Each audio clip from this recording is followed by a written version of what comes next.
Seorang suami tega menghabisi istrinya sendiri saat sang istri ketahuan berselingkuh, dan saat diminta berubah oleh sang suami, sang istri lebih memilih cuek seakan lebih memilih selingkuhannya, membuat sang suami geram. Kisah nyata yang aku ceritakan kali ini terjadi di Sidoarjo. Saat itu di malam hari, seorang warga datang ke kepala dusun dan mengungkapkan kalau dirinya menemukan sosok jasad wanita yang ternyata adalah keponakannya sendiri. Tak lama kepala desa tersebut pun langsung lapor polisi, dan beberapa waktu kemudian pihak kepolisian datang menyelidiki kasus ini. Bahkan jasad yang ditemukan pun langsung dibawa ke rumah sakit untuk dilakukan otopsi. Saat jasad wanita ditemukan, ditutup oleh kresek hitam, diduga kalau korban adalah korban penghabisan. Saat itu ditemukan pamannya sendiri. Sang paman saat itu akan ke toilet, menemukan kresek hitam di pohon pisang, nampak aneh dan mencurigakan. Saat dibuka kaget, jasad penuh cairan merah, dan saat dipastikan, ternyata jasad wanita tersebut adalah sang keponakan. Korban yang ditemukan adalah Unik Margareta, seorang ibu dengan 2 anak berusia 33 tahun, sudah punya suami bernama Imam Solihin. Penemuan jasad dari Unik ini cukup menggegerkan, tak menyangka di kampung mereka ada kejadian seperti ini. Hasil otopsi mengungkapkan kalau Unik mendapatkan penganiayaan dan dihabisi dengan benda tumpul. Bahkan keterangan keluarga dari Unik sendiri tak tinggal di lingkungan tersebut setelah menikah tinggal bersama sang suami. Dulu Unik pernah menikah namun bercerai, hingga akhirnya Unik pun menikah lagi dengan Imam. Namun belakangan keluarga kaget saat Unik tiba-tiba datang ke rumah. Tak lama sang suami Imam pun menyusul, hingga akhirnya beberapa hari kemudian terjadi peristiwa seperti ini. Saat jasad Unik ditemukan, Imam sendiri nampak tak ada di rumah, seakan kabur meninggalkan sang istri. Hingga akhirnya pihak kepolisian dengan keluarga pun mencurigai pelakunya adalah sang suami Imam.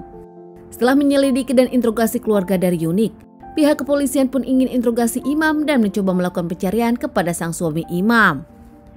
Hingga akhirnya berkat kerja keras pihak kepolisian, Imam pun diamankan di tempat kerjanya sendiri. Di awal Imam membantah, bahkan pura-pura kaget kalau sang istri berpulang. Namun setelah diinterogasi pihak kepolisian dan diperlihatkan barang bukti, akhirnya Imam pun mengakui kalau dirinya adalah pelakunya. Menurut Imam, saat dirinya menikah dengan Unik adalah janda dengan 2 anak dan Imam pun statusnya adalah seorang duda. Hanya berpacaran sendiri dengan Unik, akhirnya Imam pun menikah dan tinggal bersama Unik di kampung halaman Imam. Semua di awal baik-baik saja, namun hingga akhirnya beberapa hari yang lalu, Imam pun datang ke tempat kerja Unik. Saat itu Unik pun bekerja di tukang bakso, membantu-bantu tukang bakso. Datang ke tempat kerja Unik namun dicuekin. Imam merasa sang istri ada yang berbeda. Hingga tak lama Imam pun menemukan sang istri tengah chattingan dengan lelaki lain. Imam membawa handphone sang istri dan melemparnya. Sang istri nampak diam, tak bicara apapun. Saat ditanya siapa lelaki tersebut, Unik tak menjawab. Hingga keesokan harinya Unik tak pulang ke rumah, melainkan pulang ke rumah orang tuanya. Merasa ingin memperbaiki hubungan rumah tangganya, Iman pun menyusul ke rumah orang tua Unik. Di rumah orang tua Unik, pasangan ini pun menyembunyikan, bahkan terlihat tak ada masalah apa-apa, mereka baik-baik saja. Malam hari saat keluarga sudah tertidur, Imam menanyakan lagi kepada Unik, bahkan meminta Unik berhenti kerja di tukang bakso tersebut dan meminta Unik usaha sendiri. Namun saat itu Unik menyebutkan dirinya tak mau keluar kerja dan tak mau membuka usaha, tetap ingin di kerjaan yang lama. Hingga membuat Imam merasa kalau ada sesuatu, bahkan Unik lebih membela selingkuhannya. Menutupi siapa lelaki yang sedang dekat dengan Unik, Imam sendiri kesal kepada sang istri. Tak bisa menutupi rasa amarahnya lagi, Imam pun merencanakan untuk menghabisi sang istri Unik.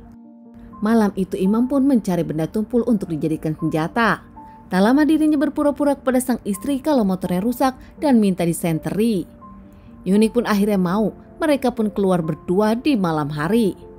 Hingga akhirnya saat Unik lengah, tak menunggu waktu lama, Imam pun langsung membenturkan kepala sang istri, memukul dengan benda tumpul, bahkan membuat sang istri tak bernyawa.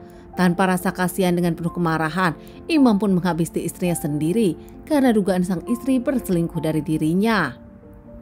Usai melakukan aksinya, Imam pun menutupi jasad Unik dengan kantong kresek hitam. Dan tak lama Imam pun pergi meninggalkan jasad Unik begitu saja, seakan tak merasa berdosa. Dari permasalahan ini Imam pun diamankan. Karena masalah ini terjadi masih baru, Imam akan segera disidangkan dan terancam hukuman 20 tahun hingga hukuman seumur hidup. Keluarga dari Unik tak menyangka kalau rumah tangga sang anak Unik dengan Imam bermasalah. bahkan tak pernah berpikir kalau Yunik sang anak dihabisi suaminya sendiri. Teman-teman, sekian dulu bahasan kasus yang aku bawakan kali ini. Semoga ini bisa dijadikan pelajaran untuk kita dan ditunggu bahasan kasus-kasus selanjutnya.